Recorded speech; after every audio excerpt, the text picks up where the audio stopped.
Maayong gabi sa tanan, mga Rizon. Salamat ta sa kusog, salamat ta sa protection nga gihatag sa Ginoo. Tonight, ato ipadayon ang ato ang series sa Jonah before ta mo ampo, mga Rizon. Jonah. This is prayer number 24. Prayer number 24, and we will continue and finish our series sa Jonah. And we are in chapter 4. Ang title sa atong message, mga kaigsunan, Jonah's Real Heart Condition. Jonah's Real Heart Condition. Usay atong mapakita ang atong dagway sukwahi sa tinuod nga kondisyon sa atong kasing-kasing. We can fake our action. We can fake our faces. We can fake joy. We can fake blessing. We can fake a lot of things, mga kaigsunan, to appear that we are okay. Mauni ang nahitabo kang Jonah karon. Alright? Let's all stand, please. Let's all stand. Jonah chapter 4, verse number 1. Dili pa lang sa verse 1, mga igsoon, makita na nato ang real condition sa iyang kasing-kasing. Dungan nato sa pagbasa, go. But it displeased Jonah exceedingly, and he was very angry. Nasuko kang naay naluwas? Nasuko kang naay nagpaduol sa Ginoo? Agoy Jonah, ato ning tuki-tukion karon. Let's pray. Heavenly Father, we thank you, Lord, for this evening. Thank you for giving us this wonderful time with you. I pray that you bless each and everyone with wisdom. Allow us, O God, to enjoy the message of your word and prepare our hearts, Lord. And also, I pray that you also use me, empower me tonight sa pagwali sa imong pulong, nga ikaw gyud ang matuboy, ikaw ang mahimaya. Tuguti, Lord, nga mahimo ra ko nga speaker, and allow the Holy Spirit to move within me, to give me words to say, so that I will preach only what you wanted me to preach. Thank you, Lord, for this time once again, and we commit to you this service tonight for your glory. In Jesus' name, amen. You may take your seat, please. Jonah's real heart condition could also be seen to the condition of the hearts of the people of God nowadays. Makita na to, mga igsoon, that we can see believers, their action is different sa sud sa ilang heart. Muna makita na to nga walay consistency ang pagpangalagad sa mga Kristohanon. Because if your heart is right before the Lord, whatever happens sa mga pagpangalagad nimo, whatever things nga makita nimo, mga kaigsunan, di ka mag-mind ana. Nga naman, your heart is right before the Lord. Dili ka mag-uol kung unsay mga resulta, tungod kay nagsunod ra ka kung unsay gisulti sa Ginoo. Ingon ana nga klase nga pagpangalagad ba? Pero kung lahi ang unod sa imong kasing-kasing, lahi sa imuhang action, and that is why later on makita na ang tinuod. Amen? So I hope that we are going to learn the lesson tonight. Sa ingon ana nga klaseng problema, para mapildi na to, mga igsoon, ang yawa nga gustong mo insert sa body. Ang yawa nga gustong mo penetrate sa kasing-kasing sa mga Kristohanon. Remember, it is not you or it is not your brother nga mahimo natong kaaway sa buluhaton sa Ginoo. Ang atong kaaway, mga kaigsuonan, nga kusog kaayo manggamit og mga Kristohanon, mao ang yawa. He can connect to our flesh, but if our spirit is stronger than our flesh, how can he use the weaker side of our life? How can the weaker side of our life wins against the stronger? Paligunon na to atong espirituhanon, mga igsoon. So ato paminahon ang leksyon, aning message tonight. And there are 3 things that we are going to discuss tonight about sa kondisyon sa kasing-kasing ni Jonah, mga kaigsunan. Sa nitabo siyang kinabuhi, aning chapter 4, number 1. Jonah rehearsed his disagreement with God. Could you imagine that, mga kaigsuonan? Sa diyang nakita na niya ang victory sa iyang gibuhat sa pagwali. Sa diyang ni-obey siya, the second time nga gisugo siya sa Ginoo, okay, now this time, the same mission akong gihatag nimo, the same message nga akong gisugo nimo. You preach to the people in Nineveh, which he did. Nagi-blessing ang obedience. So right after siya niwali, mga kaigsunan, ang hari mismo na-converted. Ang hari mismo, the right person to begin with. So nahimong decree sa Nineveh, ang mga tao na obliga nga maminaw, o ang Bible, mga kaigsunan, ang sulti sa Ginoo, ang pulong sa Ginoo, pagmutakboy sa kasing-kasing sa usa ka tawo nga kinasing-kasing nga naminaw, dili mahimong kawang.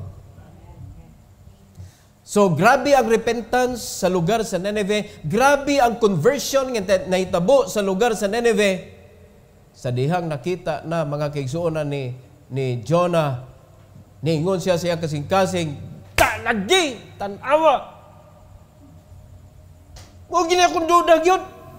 Mo gini may tabo, kay ang Ginoo, grabe ka maluluyon. Nalima ka masuko siya nga ang Ginoo maluluyon. Masuko siya nga ang Ginoo merciful. Uy, paminaw mo, masuko ba mo ang Ginoo maluluyon? Gikaluyan, gihapon ang imong kontra. Tanawa na ng karakter na.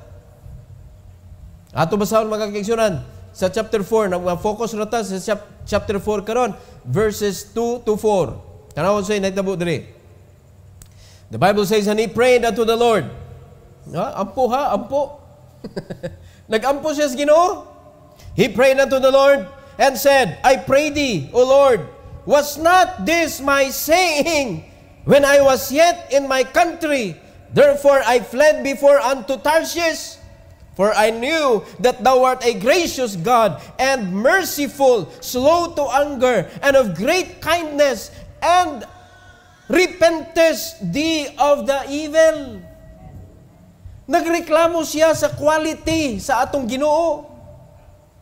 Nagreklamo siya sa good trait, mga kaigsunan. Wala ako reklamo ni mo, Lord. Grabe ka kabuutan, grabe ka kamapasayluhon. Lagot magkasya sa Nineveh. Mo ni mga kaigsunan, ang usa ka tao nga dili insyon ang imong heart sa Ginoo, masuko ka sa result. Daga mga membros ka simbahanan, mga kaigsunan nga maglagot sa progress sa simbahan. Unya malipay sila nga ang simbahan ma-destroy. Nay mga Christians ingunana, tungod kay naa sila ill feeling sa ilang brothers and sisters. Especially naa sila ill feeling sa pastor. Muna kung naay mga progress ang simbahan, ang membro nga kanang ingon ana, ang iyang siya ill feeling sa pastor, ang iyang pagbati, mga kaigsunan, muna nang mag-abot ng iyang kilay. Maglagot. Muna naitabo kan Jonah. Lagot kay siya. Siya hinungdan. Kay siya nagwali. Siya nagda sa mensahe dito. Kay wa gyud nag-replace ang Ginoo og lain nga pawalihon dito kay naay angay usbon si Jonah sa iyang kasing-kasing. So tuod man, nakita na tinuod the real condition of his heart. Success man unta ni. Victory man ni. Kay ang tinguha sa pagwali sa pulong sa Ginoo so that people may believe in God. It's done. Ug maoy nahitabo, mga kaigsunan, great conversion of Nineveh started with the king. Great conversion ang nahitabo. So dapat si Jonah nga mo'y gigamit si Ginoo sa pagwali, dapat ga-rejoice siya, mga kaigsunan. Dapat naglayat-layat siya sa kalipay. Yes, praise the Lord! Iya naman yung gi-question ang pagkamaluluyon sa Ginoo. Iya naman inyong gi-rehearse ang iyahang pagka-disagree sa will of God. Look at verse number 3. Therefore, now, tanawa sa resulta, O Lord, take, I beseech thee, my life from me. For it is better for me to die than to live. Batasan na yun ni Jonah. Sa barko pa lang, mas may pailabay ko niyos dagat kaysa mubalik ko sa kabubuton sa Ginoo. Wa naman siya mahimo, kay giluwa man siya sa whale ngadto sa Nineveh. So, second time, gimanduan siya sa Ginoo, he went and preached. Sa diya nakita na niya mga kaigsunan ang result, ingon na siya, patyan na lang ko, Lord. Okay na lang batasana na. Patyan na lang ko, Lord. It is better for me to die than to live. Kaya ang iyang bitterness, di yun niya malit go. Ang kasuko niya sa mga tao sa Nineveh, di yun niya mapasaylo. Muna ginong mga kaigsunan, if you are a Christian and holding grudges to your brothers, how can you live joyfully when God gives victory? Di ka malipay yun. Maglagot kag samot. So deal with that, mga kaigsunan. Ang problema ni Jonah, wa niya gideal ang iyahang anger. Wa niya gideal, dapat niya itong gideal, mga kaigsunan, nga nganong musuko man ko nga maluwas ni sila, may ako ni sila. Iya manas Ginoo. Iya ba na taga Nineveh nga pwede niya silutan, mga kaigsunan, kung siya gusto niya. Kung siya pala Ginoo, patay ng taga Nineveh. Matanaw siya pangutanas Ginoo niya. Then said the Lord, doest thou well to be angry? Maayo ba nang imong gibuhat, Jonah, nga masuko ka? May kay nagluwas, gipawali rata ka, ako'y giluwas ana, ako'y nag-change sa ilang heart. Nobody could change the heart of a person but God alone. So kung gi-change sa Ginoo ang heart sa Nineveh, mga kaigsunan, meaning ni salir ang paggamit sa Ginoo nimo. Na-approve ang imong service. Dapat malipay ka, praise the Lord, kamo mag-disciple. Unya patanaw nimo wa gyud nausab ang kasing-kasing sa imong gi-disciple. Ayaw kasuko. Wa nakapasar imong trabaho. Or wala gyud nagipili sa Ginoo na ang imuhang gi-disciple. Magkig-away na maninukas Ginoo. Lord, grabe ka, Lord. Oy, usa ka tuig na may nag-disciple. Wa man gud nimo usbaning kinabuhi ani, sugarol man ni gihapon. Dapat magkuha na ka. Next! Kaysa masayang imong pagpangalagad ba, imong panahon. Amen? So muna ang kinabuhi ni Jonah, mga kaigsunan. Sakto ba? Sakto ba nga masuko ka sa resulta sa akong gihimo? Kay laktod pagka-istorya, ang iyang kalain ani mga kaigsunan nga na-change ang mga tao sa Nineveh. Naglagot siya sa working sa Ginoo. Mo nagingnan siya sa Ginoo. Sakto na. Sakto na imong gibuhat. Number 2, mga kaigsunan. Number 2. Pa-rehearse pa ka ha? Mura bang na, Lord, let me educate you. Tanawa, sa netabo, number 2. Jonah received an actual illustration from God. Kani si Jonah, gahi kani siya, tagaan ta nag-actual illustration. Di ba pag kanang visual is 90% nga maka-learn ka? So gitagaan sa Ginoo si Jonah og actual nga illustration. So gipresent sa Ginoo, mga kaigsunan, ang iyang kabubuton sa kinabuhi ni Jonah. Mura ba gitudluan si Jonah, ayaw nagkasuko dong kay wa gyud na, sayop gyud na nga masuko ka. Di gyud na mao. Look at verse number 5 to verse number 8. The Bible says, so Jonah went out of the city and sat on the east side of the city, and there made him a booth and sat under it in the shadow till he might see what would become of the city. So naagit na murag napa say chance. Basig bakwion pa si Ginoo ning iyahang mercy ani mga tawhana. Naglaom. Nagtanaw sa halayo, mga kaigsunan. Ako nagtanaw na ning usa may tabuan ning Nineveh kay ako nang gi-rehearse sa Ginoo ang ako ang kasing-kasing. Pero sa nitabo, mga kaigsunan. So ang Ginoo naka-focus karon ni Jonah. Natapos na ang pagbuhat sa Ginoo ngadto sa Nineveh. Karon na iya na sang gi-correct, mga kaigsunan, si Jonah. Nagrepent man ang Nineveh, but Jonah wasn't. May pang Nineveh. Nagrepent dayon, nakadungog sa mensahe sa Ginoo. Si Jonah wala nga maoy nagwali. Pahita. So pwede day ang preacher mo di mag-repent? Di ba? O sige buhat sa Ginoo. And the Lord God prepared a gourd and made it to come up over Jonah, that it might be a shadow over his head, to deliver him from the grief. So Jonah was exceeding glad of the gourd. Gourd, kanang usa ka tanom nga dagko kay dahon. So ni overshadow, kay perti man inita. Ni overshadow, unya sa panahon sa kagabion, perting bugnawa, so nakaminos-minos sa katugnaw. Lipay siya. Para nagani siyang kagalingon, lipay siya. Tanan nga buhaton sa Ginoo para siyang kagalingon, mag-rejoice siya. Pero pag ang Ginoo buhat og kaayuhan ngadto sa iyang kaaway, maglagot siya. Sakto man ang batasana? Dili siya mahao mga igsoon sa tudlo sa Ginoo, rejoice with them that rejoice and weep with them that weep. Amen? Masuko man siya mag-rejoice ang kaaway. Ato susihon atong kagalingon bi, malipay bata nga maglampos sa atong igsoon sa pagtuo? Tanan o naay depende ayaw na siya kana pastor maglagot ko basta maglampos na siya. Basig na ay ingon ana ba? Dapat wala anybody in the church. Ato man di ba nagampuay ta? Nagampuay ba ta? Oh, nya sinang mulampos na maglain day ka.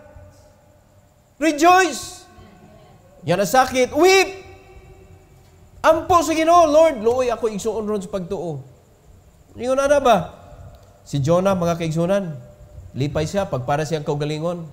Pero pagpara na sa iyang kaaway, guol siya. So sa gibuhat, illustration na di ito. Tinglipayan niya. Illustration na di ito, mga kaigsunan.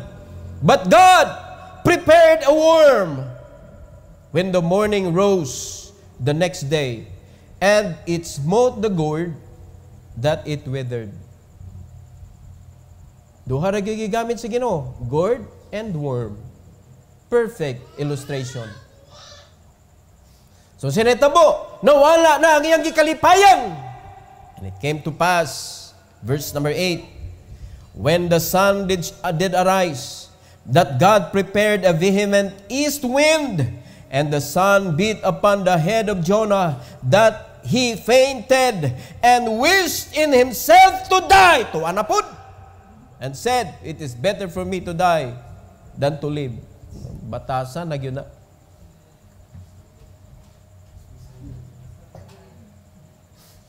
Four chapters ang Jonah, mga kaigsunan. Katulo niya nasulti. Grabe yung hugot yun. Batasan na yun na. Muna kamo nga, kung namin batasan pa niyan Jonah, amora gyapon na. May pong pumatay lang tao eh. Limang ka, mahal pang diesel kaysa gasolina.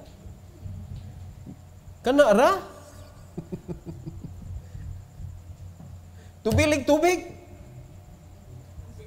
Sa gulig GTO. Mudagan gyapon. Tubilan ni mong GTO. At tubilan ni mong oil. Used oil. Ganang used oil. Oh. Mamalit ka sa McDonald's, Jollibee. Oh. Sagulan ni mo. Pero, ang mas nindot, salig na lang sa Ginoo. Kay kibaw siya, nga gikinahanglan ni mong tubil.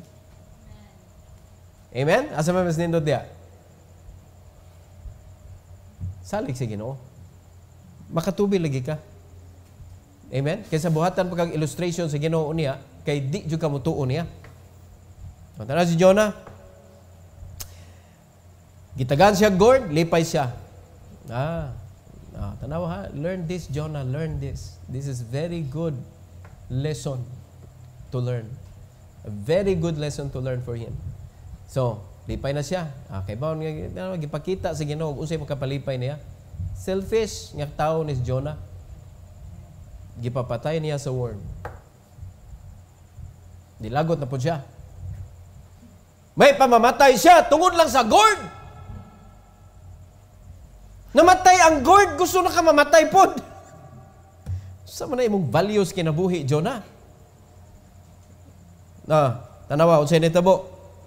Mga kaigsunan, namatay na ang gourd, mas may pa, mamatay siya. Ikatulo, nga ito isgutan karon. Jonah received the final lesson from God. O sa may final lesson nga gihatag sa Ginoo. Grabe ni nga strike, mga kaigsunan. And God said to Jonah, doest thou well to be angry for the gourd? Okay ba nga masuko ka tungod sa gourd? Is it okay? And he said, I do well to be angry even unto death. Ay, Jonah.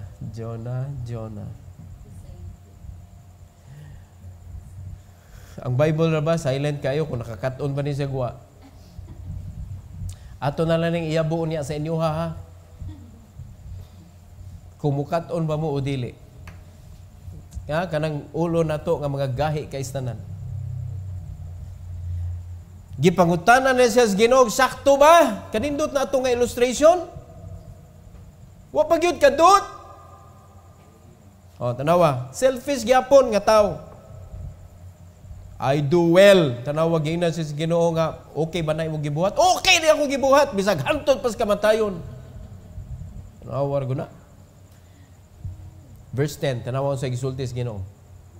Unya, himuan ni personal kay ang desisyon ani naman nimo, wala ni Jonah. Kay si Jonah wala maka-decide diri mga kaigsunan. Then said the Lord, thou hast had pity on the gourd, for the which thou hast not labored, neither madest it grow, which came up in a night and perished in a night. Ikaw ba nagtanom? Di ba niya naka sa lugar why gourd? O nikalit og tunga ang gourd? Ikaw ba nagtanom? Ikaw ba nagpatubo? He has nothing to do with it. Ang iya lang is for his benefit. He has nothing to do with the people in Nineveh. Kung naglagot siya, pero siya ba'y gahimo sa mga tao sa Nineveh, nga mo decide siya nga ipa-destroy sa Ginoo? O sa klase nga tao na nga dili na imo niya imo ipaguba? Naglagot ka lang, imo na ipaguba? Muna niyo ng Ginoo, imo ba to ang gourd? Ikaw ba'y nagtanom? Ikaw ba'y nagpatubo? Nakabenefit ka. Pero sa diyang nawa, ang imong benepisyo, maglagot na ka sa gourd? Personal na kay ano, why solusyon si Jonah aning gimo? Naani mo. Sige sulti. Verse number 11. And should not I spare Nineveh, that great city wherein are more than 60,000 persons that cannot discern between their right hand and their left hand? May pagka-joker po ng Ginoo. And also much cattle.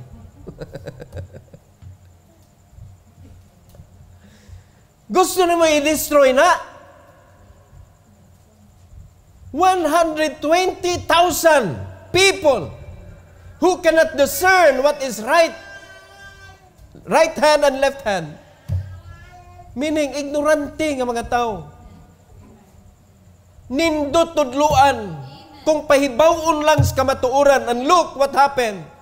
They repented of their sins. Mas may palagining, wala katungtong og eskwelahan unya willing mo katon kaysa kanay nakatungtong nga nagtuo siya puno na. Di na matudluan. Mas may pa disaypulo na ninyo kanang wa katungtong og college. Kaysa kanang nakahuman nga hastay mong in English bantayan. Are you listening? Puno na ba? Di na pwede sudlan. Wala ningon ang Ginoo mga kaigsunan. Laktod pag-istorya na yung verse number 11. Imo ba di ang Nineveh? Ikaw ba di ang nagpatubo ang mga tao diha? Na? Ikaw ba di gahimuan na nila? Ang illustration, ang gourd mga kaigsunan. Ang pangutanas Ginoo niya, imo ba ang gourd? Ikaw ba'y gatanom? Pareha sa Nineveh. Imo ba na mga tawhana na nga imo ko sugoon? Imo kong sugoon nga i-destroy na ako. Ako'y naghimo, ana. Ako'y mo decide. Lahi sa ito pagkahitabo sa Sodom and Gomorrah. Gusto sa Ginoong i-destroy ang Sodom and Gomorrah. But si Abraham, mga kaigsunan, nag-intercede. Lord, what if? Daghan mo niya gikuan sa Ginoo from 50 to 10? What if na 50 mo tuo? Hantod sa 10, mga kaigsunan, the same.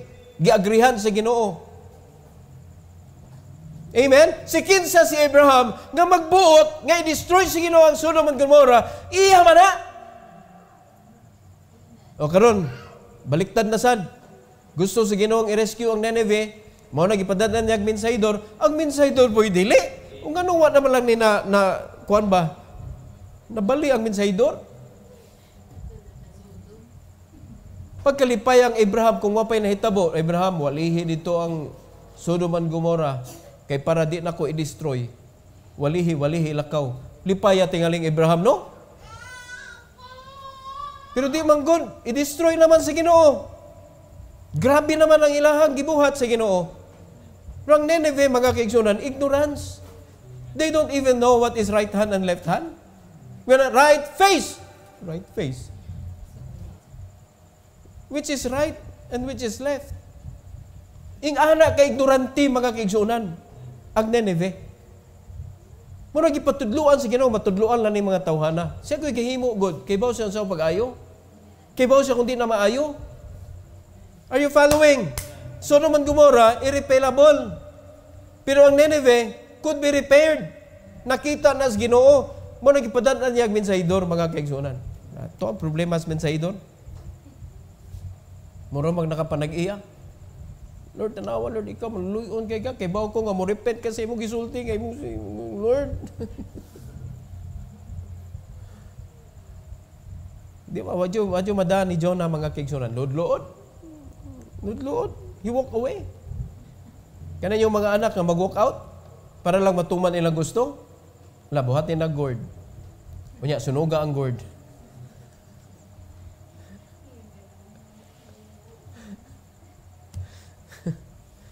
Di ba? Sabot, pastor. Utangin nagsakyanan under his name. Niya ipabira, kaya di nakabayad.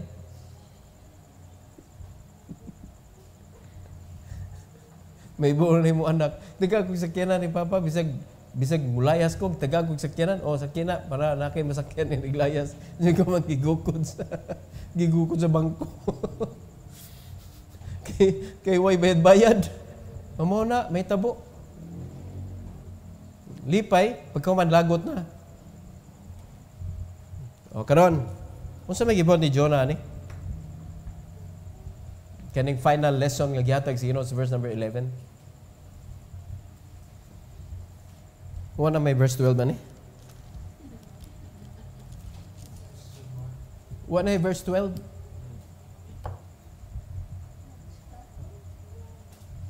Sa may pagsabot na to, Lord, wa man ni nahuman ang Jonah, Lord. Nahuman ni mga kaigsunan, naani mo. Naani mo. Malipay lang kag i-bless sa Ginoo. Maglagot ka kung tagaan ka og sitwasyon nga di ka ganahan.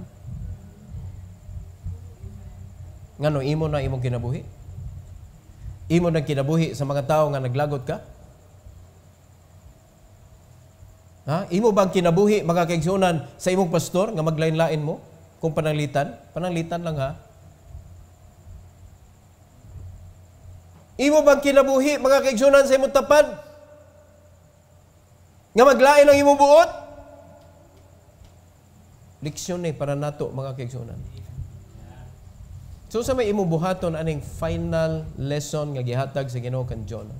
Ikaw may mutubag aning. Will you change your heart? Or you will continue to disagree with God, with His goodness? Ikaw ang mo-decide ani, mga kaigsunan. So kung unsa man ay imong tubag, ani nga mensahe, dadan na diri sa tubangan, Lord, I will quit sa ako ang pagka-negative nimo. I will love those whom you love. I want you to use me. Kaya wala na ito makita, mga kaigsunan, we are the Jonah of this generation. Gisugot na si Ginoo to go into all the world and preach the gospel to every creature, and God said, I will take care of your need. O sige sa mga Kristohanon, tuwa na ngadto sa mga kompanya, tuwa dito na ngadto sa nanlain mga partes kalibutan, harong makakita og kwarta, harong mabuhi sila. Sakto ba na?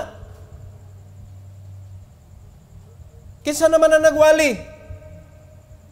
Ay, mga pastor na, ingon ba yung pastor? Pastor ba na iging na sa Ginoo? Tanan man. Right? Tanan gisugo sa Ginoo nga manlakaw aron magwali sa ebanghelyo. Tanan mga Kristohanon dapat mamunga. Tanan mga Kristohanon dapat mag-disciple. O sige buhat sa mga Kristohanon. The Jonah of this generation. They went to their own Tarshish and became a Tarshir in the church. Walihan magpitok-pitok ra. Hapit din na ka-amen.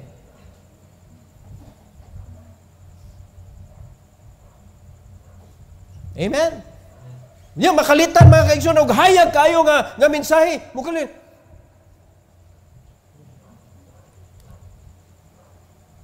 Di ka tingog. Now, can you see mga kaigsoon? Christians in churches today are like Tarshir. Good for nothing. Pa-cute-cute ra, pa-selfie-selfie. Kani mga tao nga kanang makugihon sa pagpangalagad mga kaigsuonan. Say gani di nakalugar og selfie. Sa buluhaton. Mo na, oy mga Jonah. Unsay imong desisyon? Katawa-katawa pa mo Jonah.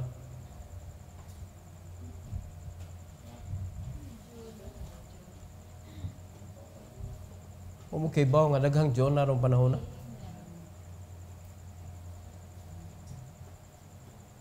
Sukwahi atong gibuhat sa gusto sa Ginoo. Ingon ang Ginoo, tabangan ang mga nanginahanglan og tabang, pakano nagigutom.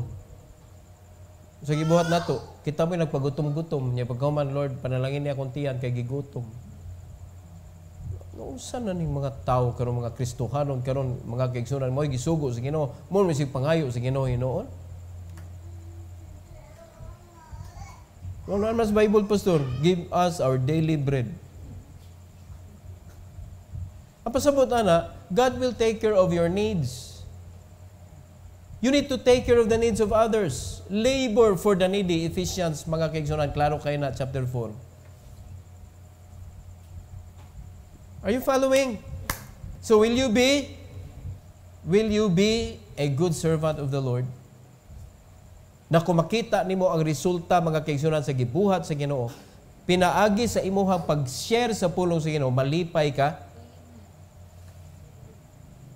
Oh, what if mga kaigsunan nga kanang imo gi-disciple, public kayo. Gi-disciple nimo, gitudloan nimo sa system nga gitudlo sa Ginoo nato diri. Napugos ka ba imong gitudloan? Nagsimba na, ni believe, nilambo ang kinabuhi, nahimong discipler, daghan na siya bunga, ninindot ang kinabuhi, ikaw ay progress. Kaya nga naman, napugos na ka. Will you be happy for him? Or you will envy him? Ako, di man ko mo disagree sa gisulti sa pulong sa Ginoo mga kaigsunan. Ang mo labor sa sakto nga labor, God will bless that laborer due to his service. I-bless yun sa Ginoo. Mana kung ikaw Kristohanon ka, sa pila na katuig nga Kristohanon, walay progress ang imong kinabuhi. Wrong ang imong service. Wrong ang imong pagpangalagad. Nagpabilin pa ka sa pagka-Jonah. Usba na, mga kaigsunan. Learn the final lesson nga gihatag sa Ginoo kan Jonah. Make it personal, mga igsoon, sa imong kaugalingon. And make a decision tonight. Make a decision. Now, will you change your heart for God? Will you allow God to change you?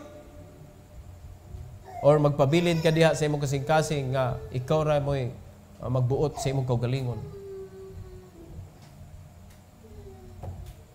This is your moment, mga igsoon, to give a closure of this story. Hinuklugi imong kaugalingon tonight. Unsa may imong desisyon ani? Kung ikaw si Jonah, isulti na sa Ginoo tonight. Amen? Isulti sa Ginoo tonight. So meaning, wag yung mabilin diha. Pero kung wa kay pakialam sa imong kaugalingon, unsay mo itubag mga kaigsunan, just stay where you are. Never mind coming to the altar tonight. Alright? Every bow, every eye close. Now, this is your moment. This is your moment. Heavenly Father, thank you so much, oh God, for this wonderful opportunity regarding the life of Jonah. Gipakita nimo, Lord, ang iyahang weakness. Gipakita nimo ang tinuod nga sitwasyon sa iyang kasing-kasing. Wala siya kalipay sa imong pwedeng mabuhat sa kalibutan. And Lord, we don't want that to happen sa among kinabuhi. So please bless your people, dear God, to come and to give their answer.